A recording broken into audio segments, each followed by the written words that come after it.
Today I'm going to be removing the factory Swaybar and replacing it with the RockJock Overland Swaybar in order to help with the weight of the camping gear up in the bed.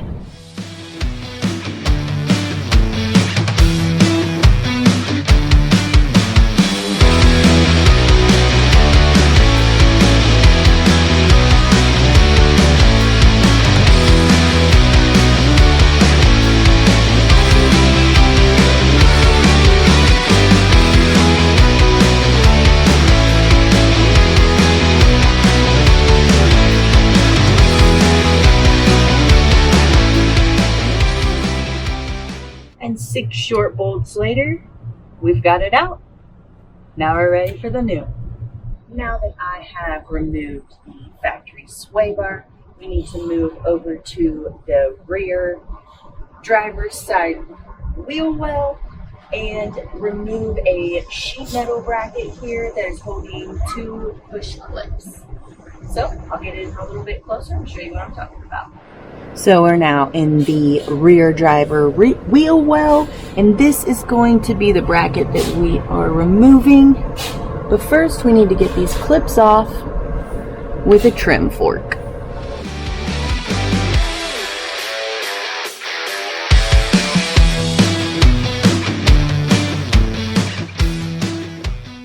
So we've now got those detached and unplugged from one another. So now we're going to grab the socket and take out these 2 bolts here.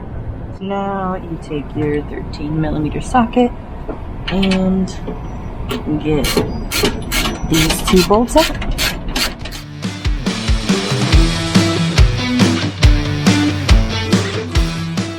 Once you get that bracket off, you can just toss that in the garbage. Now we're underneath the Jeep looking up at the wheel well in order to relocate these plugs. So we pulled these out of this earlier, and now we're going to take the large plug and we're going to place it into this oval hole here. Let's see if I can do it one-handed. And this little one just needs to slide over top of it. So I'll need to unhook it and run it over top. And then once you get the small one plugged back in, you just kind of tuck the rest of it up and over. Moved over to the passenger side. You can see I've removed the bracket. And all I need to do now is to relocate the plug from here to underneath of here. And now you've got the plug relocated in here. And the rest of your slack pushed up there. Next step, we will need to orient the bracket for the frame side. So what you're going to need to do is look at the symbol RockJock. You're going to have that out facing you. The bushing is going to be at the top. And then you're going to want it to lean towards the back of the vehicle. So it's kind of going to be like this, but let me show you before we put it in. Here is where we are fitting the bracket into. As I said, you want the RockJock symbol to be on the outside. You want the bushing to be at the top. And you want it to slightly lean towards the back of the vehicle. So unfortunately, the bracket doesn't fit perfectly in the hole because it does taper and has a little bit of leftovers on the edges. So what we're going to need to do is grind out this hole just to make this a little larger, and we can fit that bracket in a little easier. We need to do that on the driver and the passenger side. So now that we've got those holes ground out, we need to pre-assemble the brackets before we install them. So first things first, we have to install the bushing into the bracket with a mallet. So if you've got a little bit of stress, this is the perfect step for you.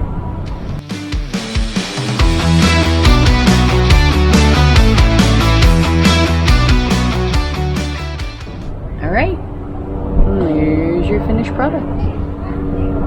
Once we get those bushings in, you're going to start pre-building the rest of the bracket. So what you need to do is grab your wedge bolt, your 2 1/4 grade 8 bolt and washer, and then you're going to insert it through the middle hole And make sure that you've got this in the correct orientation to fit with the cuts at the top and the bottom going in. Carefully start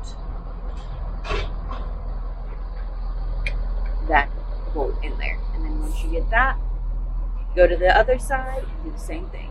Next, you are going to grab your bolts and spacers, and then you're going to put them into these holes. And then this goes on the inside. And then that will be what it lines up on the truck. I'm going to take these back braces out. But this is what it's going to look like from the front with the bolts. And then from the back, make sure that you install those spacers.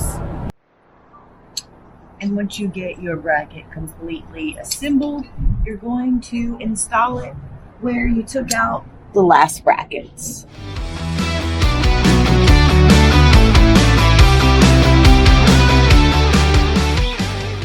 And with the help of a mallet, it's now flush.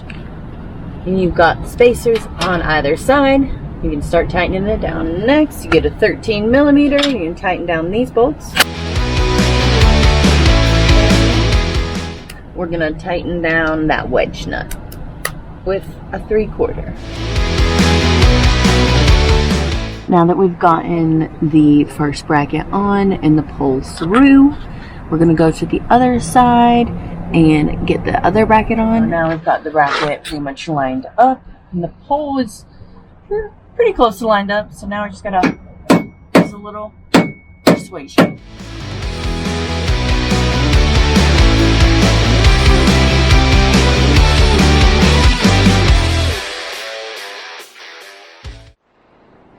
Now that we've got the frame bracket and the bar in up top, we have to come back down underneath so we can drill out some bump stop holes so we can put on the axle bracket for the AntiRock Swaybar. So we had to go somewhere we can make a little bit more noise, and we forgot the camera equipment. So what I'm gonna do is give you a rundown of what we did while we were over there. So what we had to do on this side is drill the hole for the bump stop, and then also drill the bottom hole for the other bracket.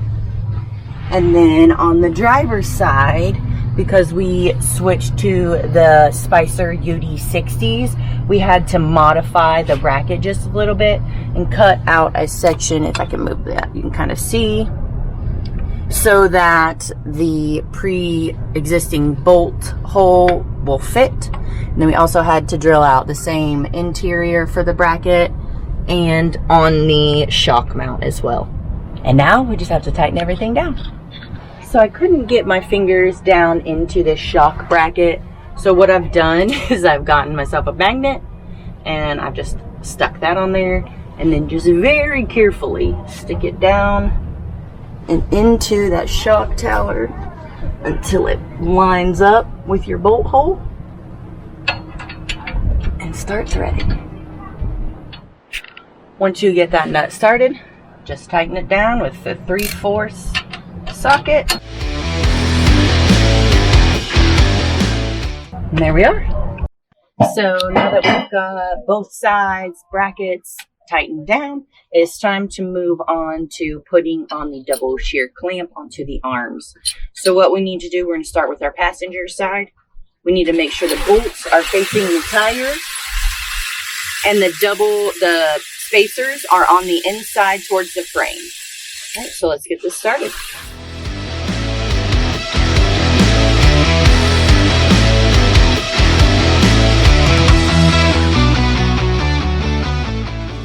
Right, now we just have to tighten those down and do the same thing to the driver's side.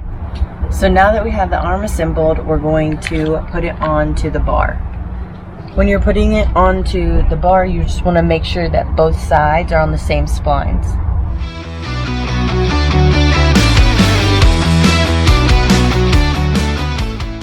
And then make sure that you push it all the way back flush onto the bar. So So now grab you an 8mm Allen head and tighten down the bolt that's holding on the arm.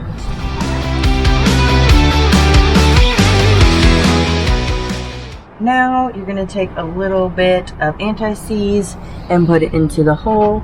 It'll help you later if you need to remove this. So then you take your tapered washer and you put it over here and line it up with that hole.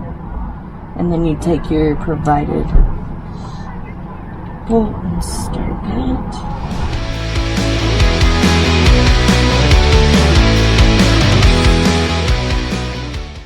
So now we're going to put a little anti-seize in here, so if we ever have to take this apart later, it's much easier to do so. Now we need to assemble Swaybar links. Just remember when you're assembling them, the gold bolts are left-hand thread and will only go on one end, and the silver are just normal threaded nuts. Alright, and the same goes for the joints as well, and you can actually tell which ones are left-hand thread by the notch on the end.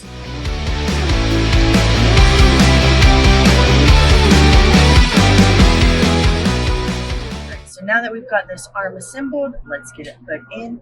Just make sure that you put the 2-inch bolt on the top with the thin nylon nut, and then the 2 1/4 bolt on the bottom with the normal nylon nut.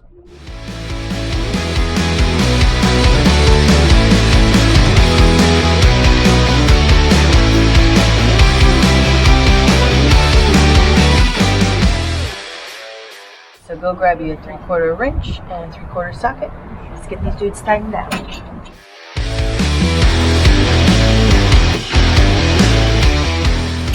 And the same thing for the bottom.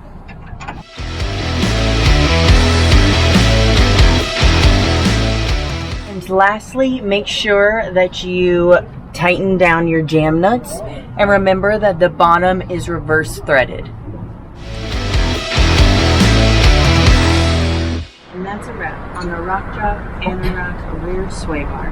Be on the lookout for the front sway bar install as well.